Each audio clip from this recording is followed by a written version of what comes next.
Masyarakat di daerah pedalaman di Kabupaten Aceh Timur menyampaikan keluhannya kerusakan jalan Alu Imirah Kutabice yang telah berlangsung lama sejak tahun 90-an dan belum tersentuh aspal secara keseluruhan. Hal tersebut disampaikan langsung kepada Ketua Komisi 3 DPR Aceh, Aisyah atau KIIN, saat desa di Kecamatan Indra Makmur untuk menyerap aspirasi warga daerah pemilihannya. Selain itu, warga juga menyampaikan sejumlah persoalan lain di Kecamatan Indra Makmur, seperti persoalan banjir, listrik sering padam, irigasi rusak, persoalan polusi udara, hingga konflik warga dengan perkebunan BUMN PTPN terkait sengketa lahan. Tak hanya itu, warga juga menyampaikan persoalan konflik satwa liar, harimau Sumatera dan gajah Sumatera dengan manusia. Seluruh aspirasi warga pedalaman ini mendapatkan respon positif dari KIIN dan akan memperjuangkan ke tingkat provinsi. Kami mengunjungi silaturahmi ke Indra Makmur hari ini sesuai dengan janji Ibu waktu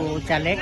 Jadi hari ini kita mendengar aspirasi masyarakat yang insya Allah akan kita penuhi nanti atau kita ajukan anggarannya ke pemerintah sesuai permintaan masyarakat Aceh Timur.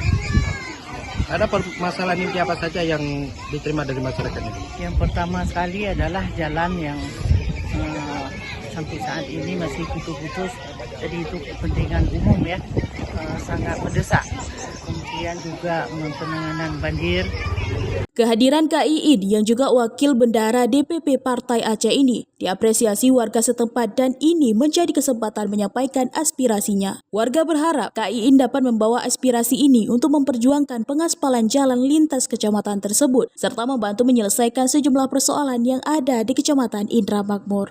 Ada beberapa hal yang kami sampaikan kepada Ibu untuk dapat ditindaklanjuti. Yang pertama persoalan jalan akses antara kecamatan yang belum seluruhnya diaspal, dan kemudian banjir tahunan dan juga konflik antara warga dengan perusahaan, terutama PTP, persoalan tanah, dan kemudian persoalan-persoalan sanitasi dan lainnya yang untuk mengatasi persoalan banjir di Kecamatan Indra Makmur.